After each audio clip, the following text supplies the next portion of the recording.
روغتیا هره دوشنبه له اتمانځه نیوز څخه. سلامونه درنو لیدونکو، په دې هیله چې ټول به روغ جوړه د صحت په جامه سنبال یاستئ. کفتان جان اتمانځه ستاسې په درانه چوپړ کې حاضر شوی یم. درنو لیدونکو، نن را سره په روغتیا خپرونه کې ډاکټر صاحب حضرت الله اتمانځه د امریکا څخه میلمه دی. نن به په ویټامین ډي باندې بحث کوو. ویټامین ډي په کومو خوړو کې پیدا کیږي، ګټې څه دي، کوم دفاعي سیستم کې څه رول لري او په کومو خوړو کې پیدا کیږي، په دې به بحث کیږي. طرفه یې ملتیا وکړئ، له موږ سره اوسئ. ډېره مننه ډاکټر صاحب محترم، ستړی مه شئ، په خیر راغلی خپرونې ته. ډېره زیاته مننه کوم چې پروګرام ته راغلی. سلامونه علیکم، احترامات تاسو د منځو نیوز محترم ادارې لیدونکو ته له تاسو نه هم نړۍ مننه چې خپرونه مو جوړه کړې ده او خپرونه کې مو اخلاق ژوندی اوسي. مننه، خیر اوسې. ډاکټر صاحب محترم، نن مو بحث ویټامین ډي ته ځانګړی کړی دی چې پکې په کومو خوړو کې پیدا کیږي، انسان بدن ته څومره ګټه رسوي، په کوم دفاعي سیستم کې رول څه دی، همدې به بحث کوو له خیره سره. نن ویټامین ډي ته ځانګړی شوی دی، مننه.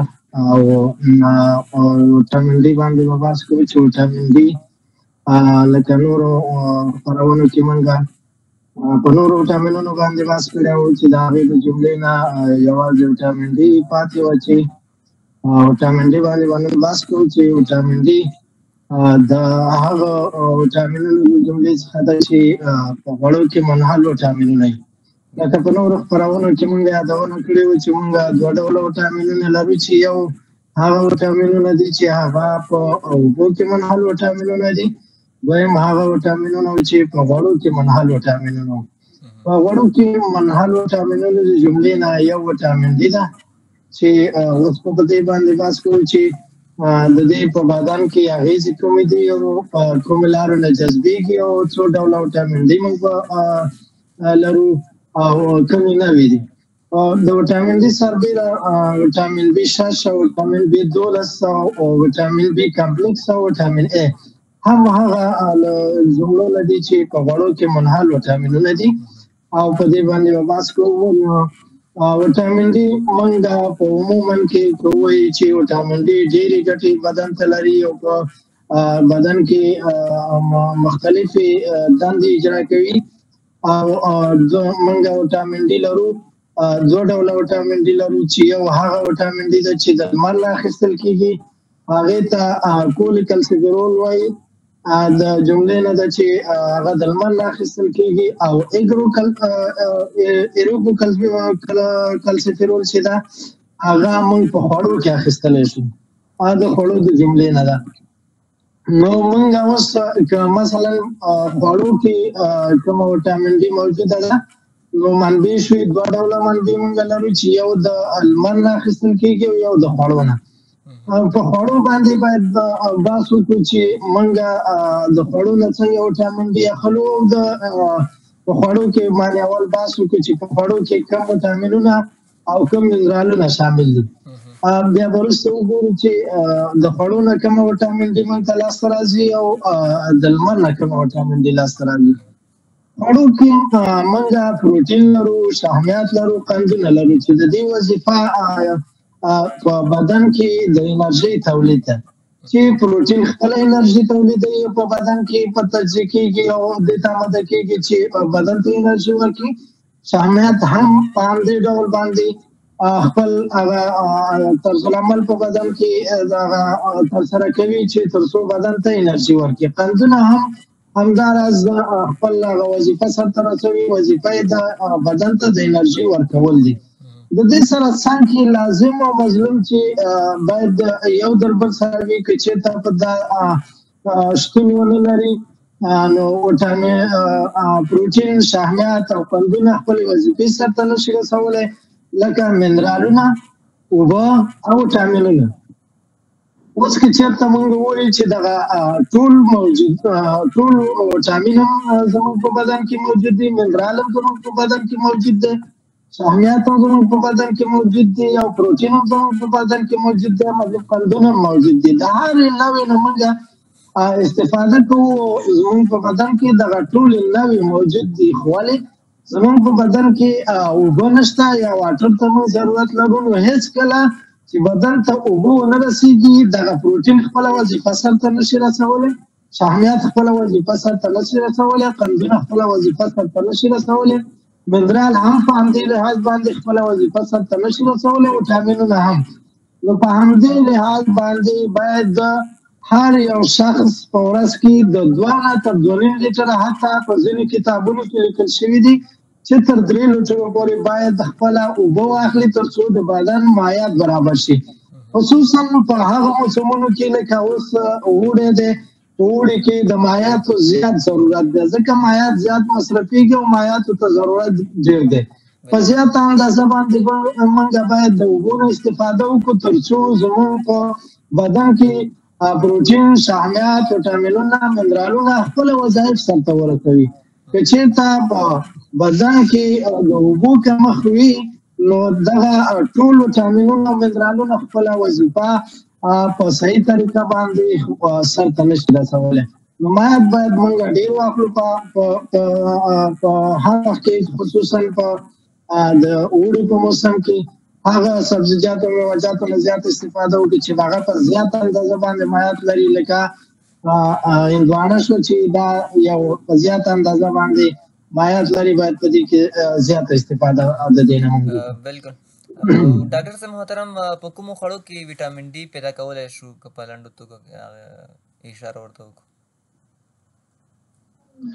وټامین ډي په مختلفو خوړو کې موږ پیدا کول شته دی او موجوده ده، او باید ووایم چې لومړی موږ ویلي چې د لمر نه اخیستلی شو، او دویم هغه توکي چې موږ د خوراکونو نه استفاده وکړو او د خوراک نه څنګه لاسته راځي او کومو خوراکونو نه وټامین ډي لاسته راځي. نو په دې باندې لمر نه چې کومه وټامین ډي لاسته راځي هغه وټامین ډي 3 په نامه باندې یادېږي چې وټامینونه پکې موجود دي. خو لکه ستاسو د ځواب مطابق موږ وټامین ډي چې دا موږ د غنمو په غوړو کې، مطلب د نباتاتو په غوړو کې، په ماهیانو کې او په لبنیاتو کې په زیاته اندازه باندې دي کې موجوده ده او دغه نه موږ اخیستلی شو، باید دغه نه استفاده وکړو. او هغه وټامین ډي چې موږ وویلې چې کولیک اسیډ په نامه باندې یادېږي، د لمر نه موږ اخیستلی شو، او د لمر نه څنګه اخیستلی شو 100 دقیقې باید موږ روزانه لمر ته کښېنو تر څو موږ په کافي اندازه باندې د لمر نه وټامین ډي 3 واخلو. هغه چې د لمر نه موږ اخلو د کولیک اسیډ یا د وټامین ډي 3 په نامه باندې یادېږي دغه وټامین، او هغه وټامین چې موږ په خوړو کې اخلو هغه د وټامین ډي 2 په نامه باندې یادېږي. کله چې د لمر شعاع په پوستکي باندې لګېږي نو د پوستکي لاندې ډای هایدروکسي کلسترول په نوم باندې یو غوړناکه یا د غوړو ماده ده چې هغوی ریسپټور په شکل باندې خپله وظیفه سرته رسوي، بلکې د پوستکي لاندې جذبېږي او بیا د دې د لارې نه وینې ته داخلېږي او په وینې په جریان کې خپل وظایف سرته رسوي چې څه د دوی وظایف دي وروسته وایي چې کومې وظیفې سرته رسوي. دویم په خوړو کې چې کومه وټامین ډي موجوده ده هغه وټامین ډي 2 په نامه باندې یادېږي. کله چې موږ د خوړو کې وټامین ډي اخلو، وټامین ډي موږ په خوړو کې اخلو د هاضمې جهاز ته داخلېږي، د هاضمې د جهاز نه وروسته چې د جذب صورت نیسي چې وینې ته داخلېږي او د وینې نه وروسته چې دی بیا یونې ته ځي. کله چې ځیګر یا یونې ته دغه وټامین ډي ځي نو هلته بیا ډای هایدروکولیک اسیډ په نوم باندې 25 ډای هایدروکولیک اسیډ په نوم باندې یادېږي چې د دې نه د وینې په جریان په واسطه باندې ګردو یا پښتورګو ته ځي چې هلته په کاملا وټامین ډي باندې بدلېږي چې خپلو وظایفو ته دا چمتو کېږي چې کومې وظیفې سرته رسوي. نو کله چې دا ګردو ته رسېږي د وینې د جریان د لارې په ګردو کې دا په یو کامل وټامین ډي باندې بدلېږي چې خپل وظایف سرته رسوي.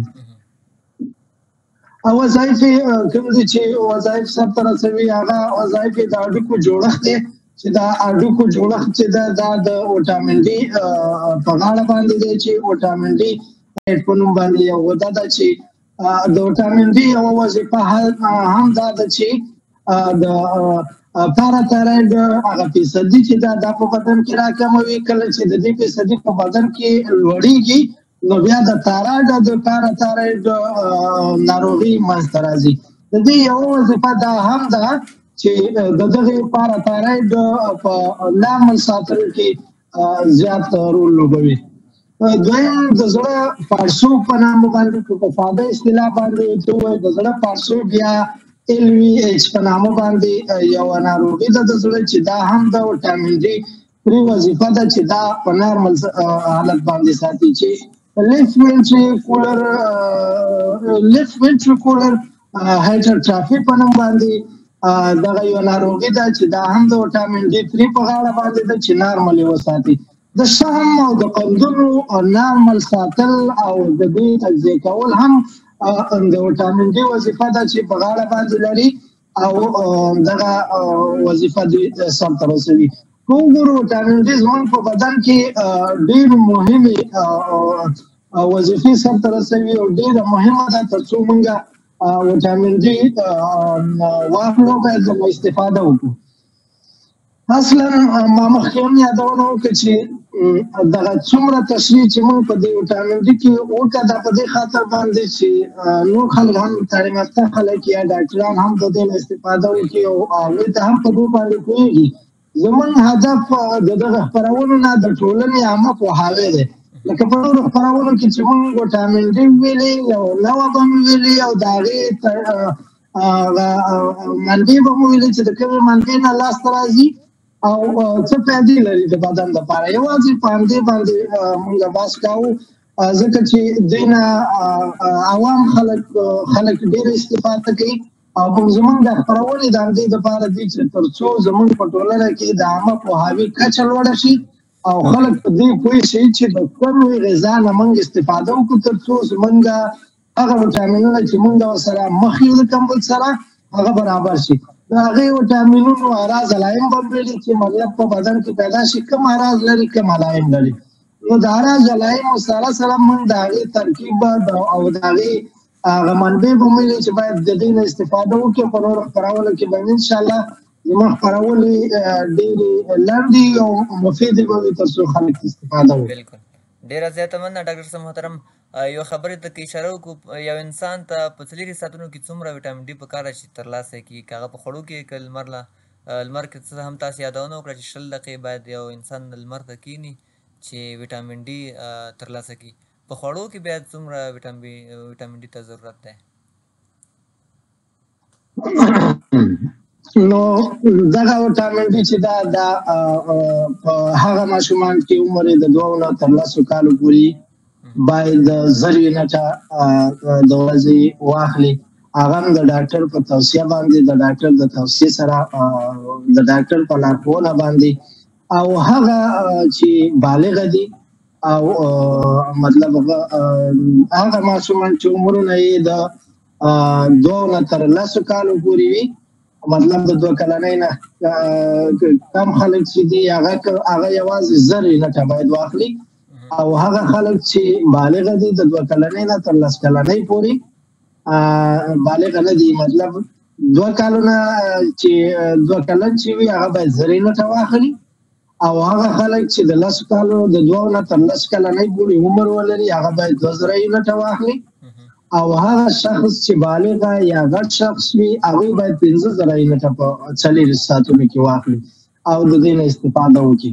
او که ډېر عمر ولري یا بوډاګان وي یا سپین ږیري وي یا زاړه خلک وي هغوی ته بیا څومره پکار ده؟ هغوی ته زیاته پکار ده کم اندازه باندې؟ نه هغه خلک چې بالغ دي هغه که غټ وي که وړوکی وي که عمر یې هر څومره اندازه وي یا 80 کاله یا 50 کاله د 18 نه بره وي هغوی کولی شي چې د 15 یونټو نه استفاده وکړي. د ورځې 4 ساعتونو کې 15 یونټه واخلي باید د دې نه اضافه وانه کړي. بیا هم وایم چې دا د ډاکټر په توصیه باندې باید دا واخلي چې ډاکټر ورته لارښوونه وکړي او ډاکټر د توصیې مطابق باید دا واخلي. او دغه وټامین ډي چې مونږ یې وایو نو په بدن کې ډېر مهم رول لري چې مونږ په بدن کې د دفاعي سیستم په نامه باندې امونیټي په نوم باندې یو قوي دفاعي سیستم لرو چې هغه د ناروغیو او د اجنبي موادو د میکروبونو په مقابل کې انټي باډي جوړوي تر څو بدن وساتي. د دې سره سره همدغه وټامین ډي د چې دغه امونیټي د بدن چې دا سالمه ساتلې ده او د مرضونو په مقابل کې عکس العمل ښیي او یو قوي امونیټي دغه وټامین ډي له طریقه جوړه شوې ده. دویمه اډکټیو امونیټي په نوم باندې یو سیستم دی لکه د یو مشخص وایرس په مقابل کې یو مشخص انټي باډي جوړېدل. په دې معنا باندې لکه کرونا وایرس راغی منځته، کرونا ناروغي منځته راغله، د دې په مقابل کې زموږ بدن انټي باډي نه لرله، یعنې نوی وایرس و د ټولنې ته او د هېواد ته را داخل شي بلکې په ټوله نړۍ کې بدن د اډکټیو امونیټي په نوم باندې یو سیستم هم لري چې د یو مشخص وایرس په مقابل کې یو په مشخص وخت کې مشخص انټي باډي جوړول. دا هم د وټامین ډي وظیفه ده چې په بدن کې جوړه کړي. ما مخکې مثال ورکړ چې د کرونا وایرس په ټوله نړۍ کې نو په ناڅاپي ډول باندې پیدا شو.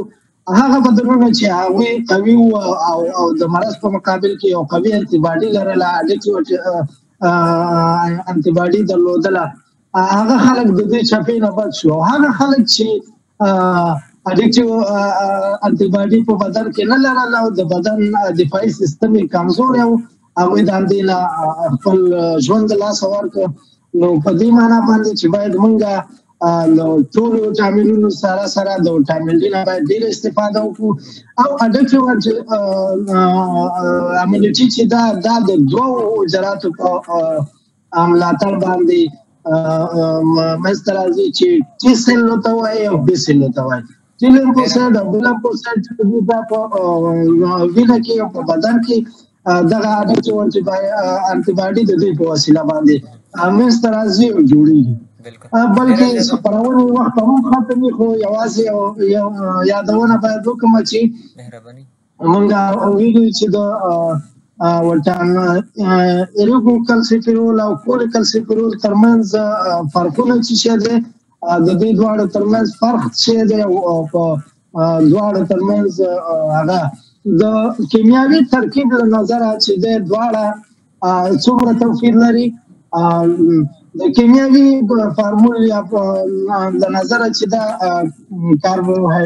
کاربن چې دی دا ویش مالیکوله په دې کولېکلسیفیرول کې، یعنې هغه وټامین ډي چې موږ د لمر نه اخلو هغې کې کاربن چې دی ویش مالیکوله موجود دی او 40 مالیکوله هایدروجن په دې کې موجود دی په کولېکلسیفیرول کې او هایدروکسیل ګروپ د دې سره موجود دی.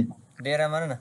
بیا اریګوکلسیفیرول چې دی هغه د دې سره یوازې یو توپیر لري چې کاربن فیصدي صرف یوازې په 28 مالیکوله چې دا د اریګوکلسیفیرول په نوم باندې چې د خوړو کاربن یو مالیکول په هغې کې زیات دی چې هغه 28 مالیکوله دی. نور دواړه سره توپیر نه لري، صرف یوازې د کاربن اندازه چې دا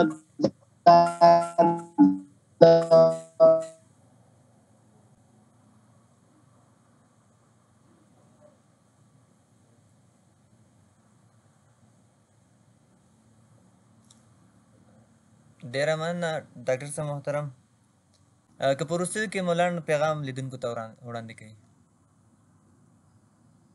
وروستیو کې مې لنډ پیغام هر وخت همدا دی چې باید خپله درملنه په خپله باندې د هغه نسبتا درملو نه باید زیات استفاده ونه کړي. زه زیات دا هغه کومه چې باید د درملو نه ډېره استفاده ونه شي، نسبتا باید د درملو ته په خوراک باندې زیات تاکید وشي او د مایعاتو نه زیاته استفاده وکړي، خصوصا د اوړي په موسم کې او ټولو ته مو همدغه پیغام دی چې کوم زمونږ خپرونې اوري یوازې مونږ محدود خپرونې لرو په دې خاطر باندې تر څو زمونږ دغه خپرونه د ټولنې دپاره ده د هغو خلکو دپاره نه ده یا د ډاکټرانو یا د نورو خلکو دپاره چې مطلب اوس مونږ ډېر کم وخت لرو تقریبا 15 دقیقې وخت مونږ لرو په خپرونه کې په دې کې هغه ټول د یو وټامین هغه ټول اړخونه چې دي هغه نه څېړل کېږي نو صرف یوازې همدومره وایو چې مونږ کومه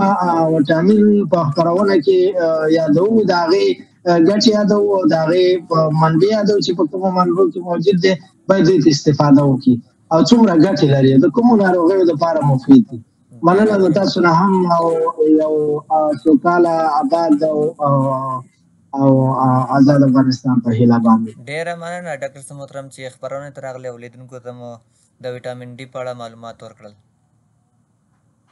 تاسو نه هم مننه او لیدونکو نه هم مننه ور مودان خوشحاله او آباد اوسئ مننه ښه وخت ښې چارې الله عمل شي درنو لیدونکو له تاسې هم نړۍ مننه چې تر پایه ملتیا وکړه تر بیا ښې چارې الله عمل شه د یو سوکاله او آباد افغانستان په هیله